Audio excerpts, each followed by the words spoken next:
How Not to Sail, sponsored by Latitudes and Attitudes. They ruined my life, so why not let them ruin yours today at latsats.com.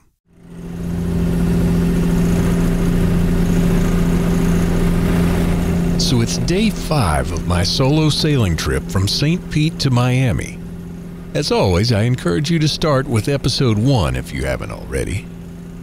Actually, it's late in the evening of day 5, and after spending all day dodging crab pots, I'm trying to make my way through 7 Mile Bridge to anchor for the night. Now I'm through the old bridge and almost home free. But wait. Under the center span of the current 7 Mile Bridge, the span that I need to pass through, is something. What the is that? I must be losing my mind. It looks like the bar in Porky's parked under the center span. Maybe it's a barge or a barge in a tugboat or something. And it's 3 stories tall and taking up at least half the channel. Is that flashing neon on the top? I swear to Pete that looks like flashing neon up on the top, reflecting off the bottom of the bridge. I can't figure out for the life of me what it is or whether there's something I should know about it. But there's not a lot of room to maneuver. At all. And there's a current running. I bail out at the last second and circle around above the entrance, looking over the thing. Am I not supposed to go through here, I wonder? There's no sign or anything that I can see, but then again, with all this going on at night after a long day, it's entirely possible that I missed something. Well, what the hell, I decided. There's room for me to pass. Let's do this. I never was the brightest fella.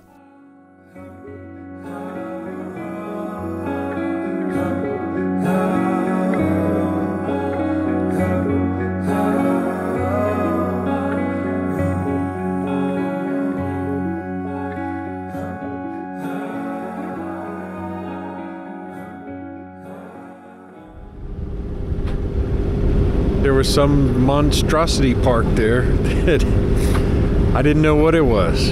It's like some sort of construction shack meets tugboat. There wasn't a lot of room left either. I had made a couple of passes before I decided to go through very slowly. Sometimes in cruising and in life, things don't go like you planned. I certainly didn't plan to find some kind of floating building sitting right there in the channel. You just have to be able to adapt and to know when to bail out. Anyway, now we're south of the bridge and we're all good. Almost.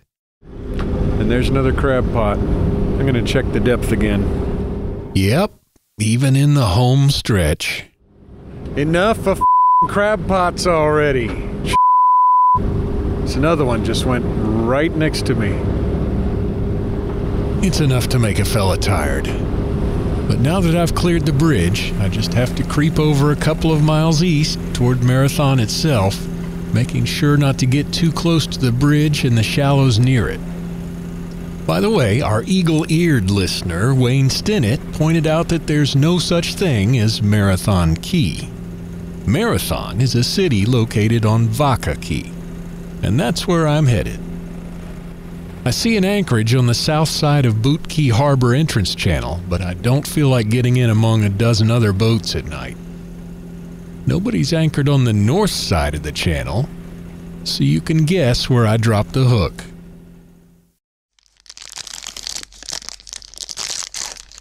Okay, so we're at anchor. I'm laying in the short berth with some sort of protein bar, and I am tired. Opened up all the hatches and portholes to let some fresh air in because it smells very much like diesel exhaust. I need to air this out. So it's about 10:40 at night and we're finally here. I'm anchored in front of Knight's Key in a dubious spot, but hopefully it'll be all right. should be protected from the east wind that they're predicting, and yeah. Apparently fortune continues to favor the stupid, and 15 hours after raising the anchor, I set it down again. Of course, I set it down just a couple 100 feet from where the chart shows an underground cable, but I'm sure that's okay. I'm now just a quarter mile from one of my favorite places, where I have a slip reserved for tomorrow. Marathon.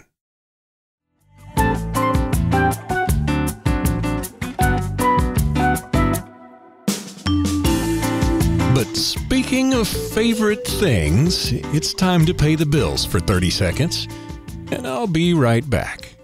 Smooth seas and blue skies. Bob had a problem. You see, Bob had a magazine, and then Bob ran into some trouble and lost his magazine, Latitudes and Attitudes. But guess what? America's #1 boating lifestyle magazine is back again as Latitudes and Attitudes. Check it out today at latsats.com.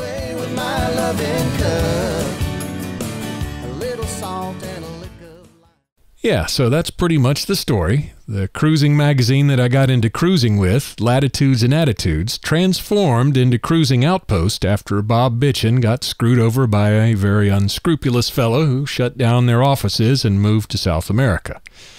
Or something like that.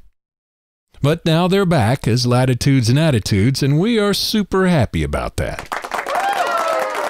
And don't forget, be sure to check out the show notes for this episode at hownottosail.com/7. That's the number 7 for photos, the script for this episode, the full interview with Fuel Doc Debbie, and all kind of stuff. Oh. And stay tuned to the end of this podcast for some very special news.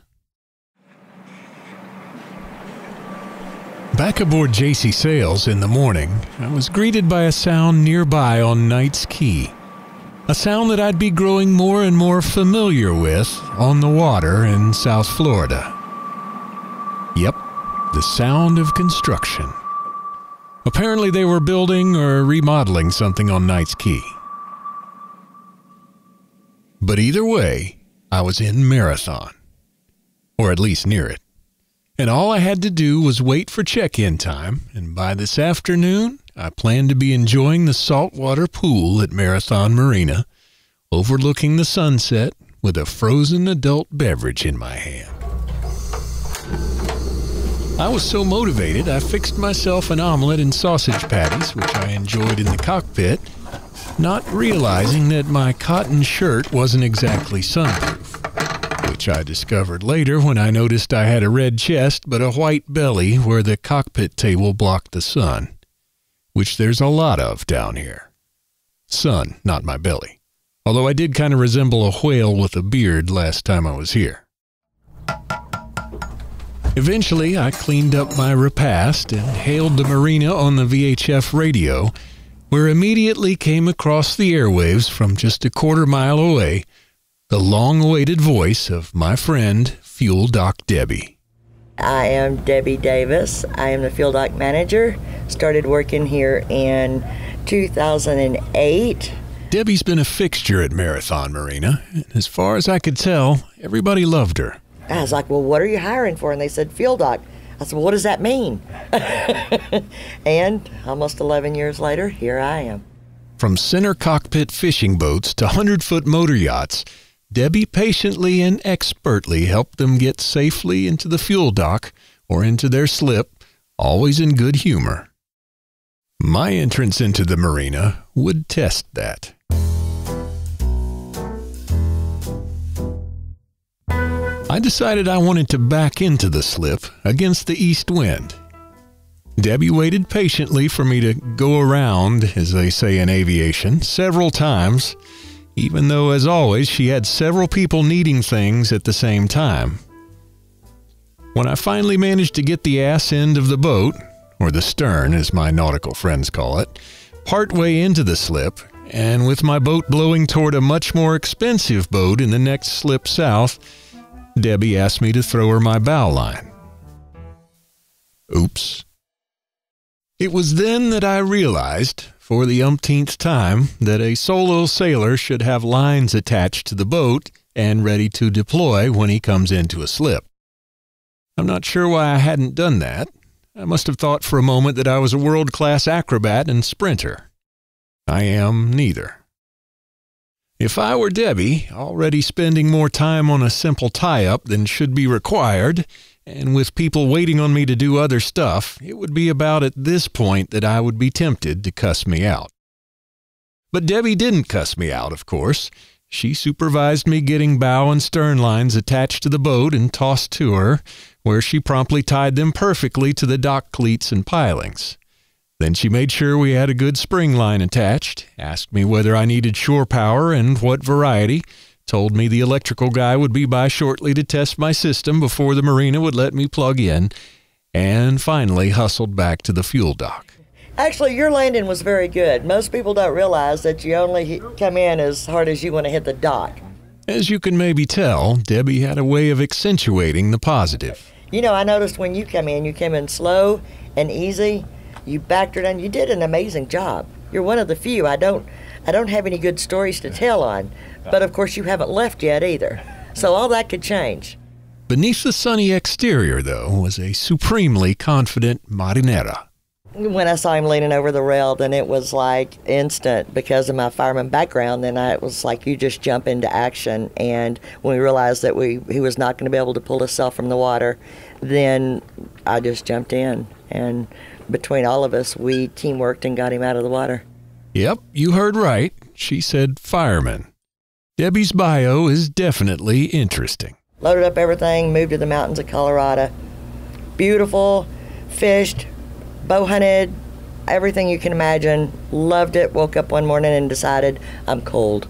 So after a brief stop in her native Texas, Debbie got a job opening in Paradise. Or something like that. Once I got back to Texas, I realized that our job had another opening for a campground manager in Florida. So I moved to Florida, Wauchula, good old Wauchula, Florida. Lovely little town. Spent about 4 years there, go through that midlife crisis again. This time, sell everything and buy a boat. Wonderful words, aren't they? Right. I couldn't agree more. Although the Admiral might quibble with the sell everything part. I bought my trawler in 2008 and 1987 Marine Trader trawler. Beautiful boat. Loved it. Did not even know how to turn it on. My first experience with the boat. What is that yellow cord for?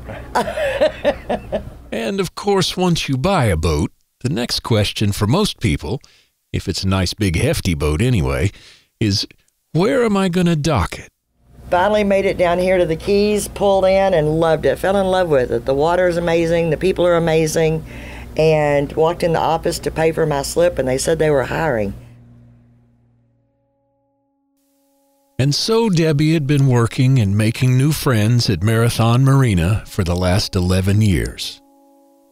But sometimes in life, just like in cruising, things don't go like you planned. I certainly wasn't expecting what I saw on a Facebook post not long after my visit with Debbie. It is with a heavy heart that I announce I am no longer employed at Marathon Marina. My adventure began July 1st, 2008, and has been a wonderful experience. The memories will fill my heart forever. Hugs to you all. Fuel Doc Debbie signing off. I don't know what Debbie's plans are, but I know any marina worth their salt ought to be banging her door down.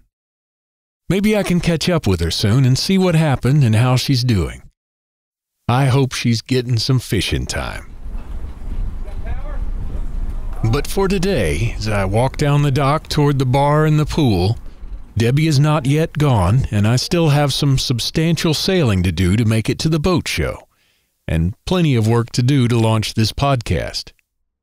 But after the great leap forward from Marco Island yesterday, I have only one assignment: to have a frozen beverage and enjoy sunset from the saltwater pool.